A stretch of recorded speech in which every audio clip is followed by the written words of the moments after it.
Dave Hunter here with Anthony Becvar. We are in the heart of Sussex with some very heavy clay, and we're just going to look at where we're at with these cover crops. So just describe what we've got in here, Anne, and then we'll have a little dig and see what the soil's looking like.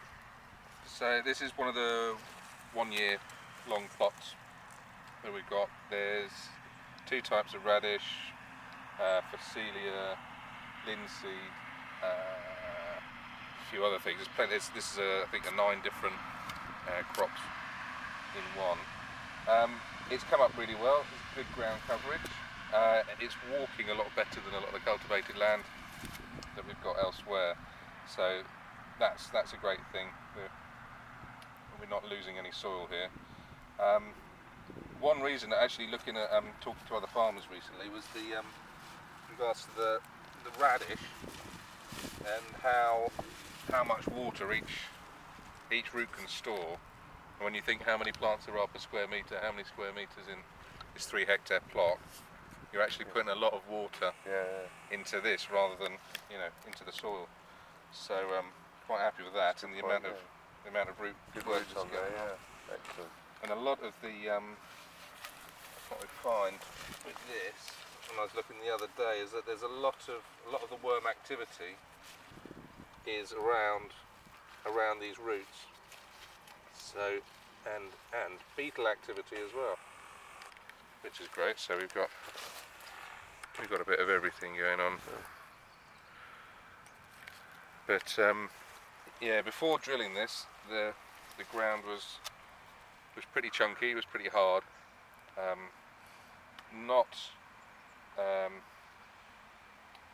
a lot of aggregation in it, which is the problem with these heavy soils, is that with the heavy rainfall you get, they slump straight away. That's your compaction, and it just then gets worse over the winter with very little crop. So if we're growing a winter cereal, we haven't got the ground cover to stop that compaction. But we'll put a spade in and see. Just remind us when it went in. This went in towards the end of August, 3rd week of August. So it got away well before any of the rain really set in. And then we had a very brief frost that took out the. We did. So that So this trial site had buckwheat in it, which was the main reason. Sort of early on, it looked so great. It looked brilliant. But that since died off towards the end of September, when we had about 3-4 mornings of frost. We haven't had any since, but since the buckwheat's gone, the radish is really coming on. So we're not too concerned about that. It did its job, and now everything else is. So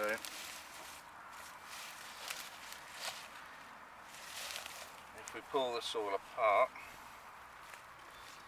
see we've got earthworms. So the earthworm count I did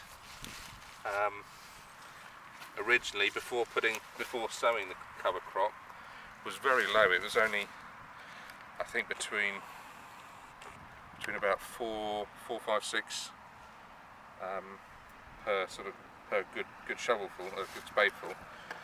But so it'd be interesting to see whether there's more. So that's 2 already. We're pulling apart. Another one. So the numbers are coming up, which is great. That's what we need. And the slugs. Yeah. There's a lot of good fibrous roots in there as well. Yes, even the weeds. It's a cover crop at the end of the day, so not too fussed really what's growing in here, so long as it's not going to be a problem for the next one. Thistles have incredibly good taproots, very strong taproots, so they're good compaction busters as well. And there's more worms, so things are really picking up with regards to that. More worms. This is great. This is a real. And they're young worms, so they're. They are. You can still see at the bottom. That's what we tend to deal with around here. And you can see there's very little aggregation lower down. Still coming across in chunks, but up on the surface you can see the worm middens, more worms. Yeah. It's really starting to to aggregate better from the surface down. So that's what we're aiming for here. What we want is for us the sowing depth and deeper, just to start loosening up to aggregate more, so we get better infiltration. It gives us more flexibility at sowing and drilling time. So I'm pretty happy with how this is going. It's obviously a few more sites to check. I mean, we can have a look on the test strip. Let's go. We're going to look at the test strip now, or the undrilled bit.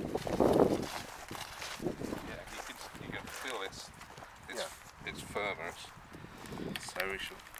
That's a lot tougher. You see, there is some worm activity going on here, but this is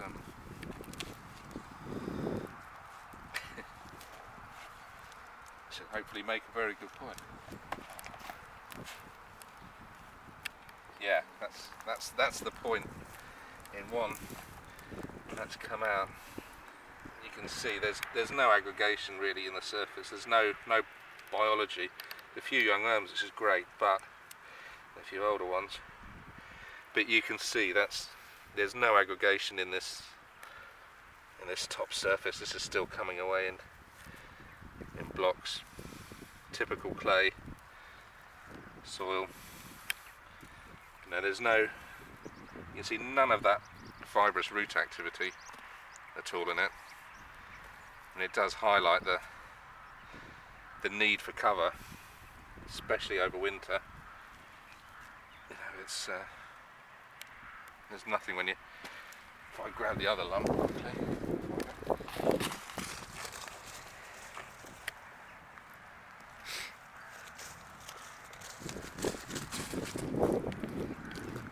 And you contrast that with the life and the roots that are going on there. Just absolutely nothing. That's coming away. That you have to prise apart, and it just comes away in blocks. So really good example. but that's really I'm very pleased with that. So we're so this isn't until technically this time next year. So we'll keep an eye on what it's doing in the spring. Yeah. But so we're going to go and this is the next. so this is the other one. Mix. There's far fewer plants in this mix. It was mostly rye. It was 70% rye. Most of the rye has been hit by slugs. We haven't suffered slugs anywhere else, which has been quite good, but they've nobbled it here. So we'll have to see what happens in the spring, if any has survived. But you can see there's not quite so much ground coverage because we haven't got quite as many plants in the mix. There's still plenty of time, and the radish that is in here is going for it. But we'll find a good patch with this. And did you take the straw off here, or was it chopped? So this was a rape-based cover crop. Okay. So everything was mulched in.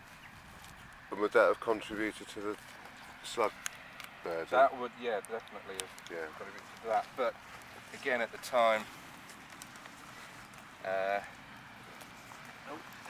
come on, there you go. So we got enough pore space in here for the ground beetles to be working away, so that's good.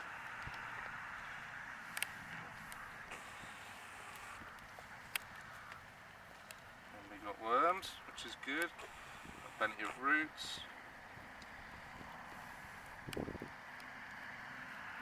Yeah, there's still some very compact areas. But again, you can see the aggregation that's going on in the surface, which will be down to the worms, the roots, and the biology. We've got probably not friendly critter, that one, but you can see where the roots are, the work is starting to happen. It's, you know, it's coming away within the root zone so easily. So that's what we want. That's, you know, a good reason to have living roots in the soil as much of the year round as you can. Let's see how far they're going. They're busting through the compaction there. But yeah, I mean, from those two digs, I'm liking the look of what that multi-species over there is doing. That's nine different plants, I think. So we'll watch that, and we'll see how this gets on as well. If any of the rye survives, takes off. One of the options to look for in the spring that we discussed was adding in another sort of just patching it up. Summer, so we can do some strips with other mixes, whether it's, you know, one extra plant, 2 extra plants, 3 extra plants, and see how they cope with that. And that's got a heron flying off. That doesn't bode well, does it? if you would patch up, that's not another SFI option. That's just your own cost. That would be, yeah, making it good for yourself. It would be. Yeah. We don't. Okay. Where you've got lots of different types of plants, more plants per square metre. I think just from this initial dig, that's having a better, making a better impact than the fewer plants. Albeit it was at a higher rate. It was very heavily weighted towards the rye, which if the rye gets eaten by slugs, we've then got you've got gaps. So yeah, we look at covering the soil, because again, it's not just covering it for the winter because of the effects that the rain, the incessant rain will have.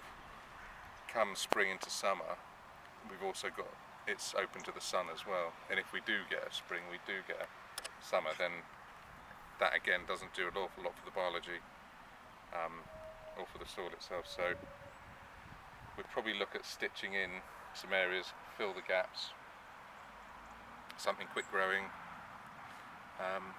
But yeah, we'll probably vary what we put in and see what comes of that. Yeah.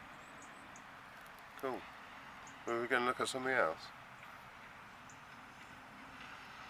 Is there another patch over there? Or no, that's 3 hectares control, and then that's just another control strip over there.